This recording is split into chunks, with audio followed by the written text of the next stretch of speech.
أعوذ بالله من الشيطان الرجيم. بسم الله الرحمن الرحيم. آمدید۔ آج کے اس جائزے میں ہم ایک نہایت دلچسپ روحانی سفر پر نکلنے والے ہیں۔ ہم شیر خدا کے معجزات نام کی ایک کلاسک کتاب کا باغور مطالعہ کریں گے۔ یہ تجزیہ مکمل طور پر اس بات پر مرکوز ہوگا کہ عقیدت اور تاریخ آخر آپس میں کیسے جڑتے ہیں۔ تو چلیے بنا کسی تاخیر کے شروع کرتے ہیں۔ پروفیسر ایس عابد کی مرتب کردہ یہ کتاب شیر خدا کے معجزات دراصل صرف کوئی عام تحریر نہیں ہے، بلکہ روحانی اور تاریخی واقعات کا ایک بہت ہی تفصیلی مجموعہ ہے۔ اس کتاب میں کلاسیکل تاریخ کو ایک گہرے روحانی تناظر میں پیش کیا گیا ہے جو اسے سچ میں ایک مخصوص مقام عطا کرتا ہے۔ اس سفر کو آسان بنانے کے لیے اسے 5 اہم حصوں میں تقسیم کیا گیا ہے۔ پہلا، شیر خدا۔ دوسرا، ابتدائی معجزات۔ تیسرا، مشکل کشا۔ چوتھا، میدان جنگ کی فتوحات۔ اور آخر میں دائمی روحانی ورثہ۔ یہ تسلسل کتاب کے بنیادی مقصد کو بالکل واضح کر دے گا۔ تو سب سے پہلے آتے ہیں پہلے حصے کی طرف، جو ہے شیر خدا۔ یہاں مصنف کے اپنے الفاظ پر غور کرتے ہیں۔ وہ لکھتے ہیں کہ ان کا ذکر کرنا عبادت ہے اور وہی مشکلات کے حل کرنے والے ہیں۔ یہ الفاظ پڑھنے والے کو سیدھا اس کتاب کے روحانی تصور سے جوڑ دیتے ہیں۔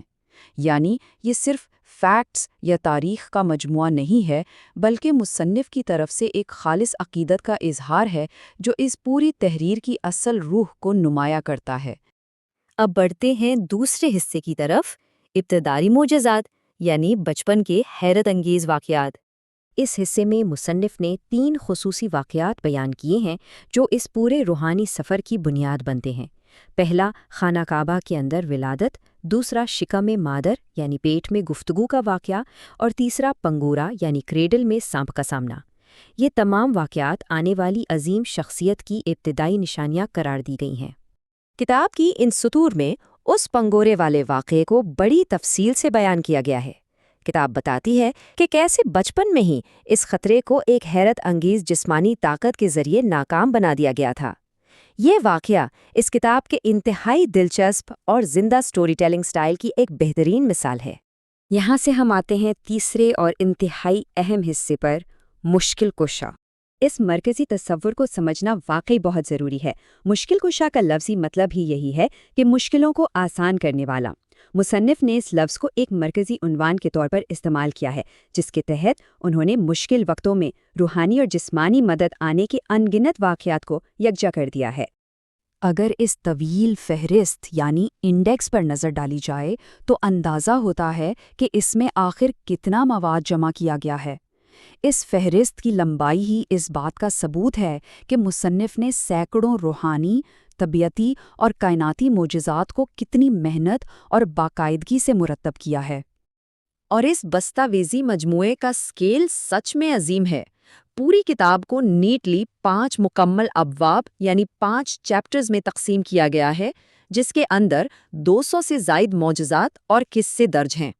ان 5 چیپٹرز میں جن معجزات کا ذکر ہے ان کی نوعیت بھی کافی مختلف ہے، جیسے بیماروں کو شفا دینا، پرندوں اور جانوروں سے گفتگو کرنا اور الہی علم کے راز کھولنا۔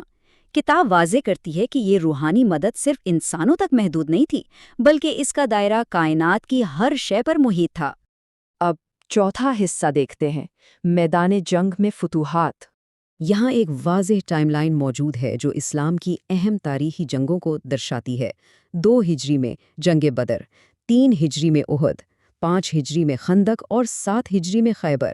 کتاب انہی میدانوں میں پیش آنے والے حیرت انگیز جسمانی اور حکمت عملی کے معجزات کا حوالہ دیتی ہے۔ مثال کے طور پر جنگ خیبر کے دوران قلعہ خیبر کے انتہائی بھاری دروازے کو اکیلے اکھاڑ کر اسے ایک پل کے طور پر استعمال کرنے کا ذکر یہاں ملتا ہے۔ مصنف نے اس واقعے کو نہایت زندہ اور تصویری انداز میں بیان کیا ہے، جو اس سفر کا ایک بہت ہی اہم پہلو ہے۔ اور اسی دوران کتاب ایک اور عظیم کائناتی معجزے کا ذکر کرتی ہے جسے رد شمس کہا جاتا ہے۔ کتاب کے مطابق عصر کی نماز کے وقت ڈھلتے ہوئے سورج کا واپس پلٹ آنا۔ یہ واقعہ ان دعووں کی عظیم وسعت کو بالکل واضح کر دیتا ہے کہ بات کہاں تک جاتی ہے۔ اور آخر میں 5واں حصہ دائمی روحانی ورثہ۔ کتاب بعد میں آنے والے عظیم صوفی بزرگوں جیسے کہ خواجہ معین الدین چشتی کا واضح حوالہ دیتی ہے۔ مصنف ان بزرگوں کو اسی ابتدائی روحانی ورثے کا حقدار اور وارث قرار دیتے ہیں۔ یہ اس تصور کو واضح کرتا ہے کہ روحانی رہنمائی کا یہ سلسلہ کبھی منقطع نہیں ہوا بلکہ چلتا رہا۔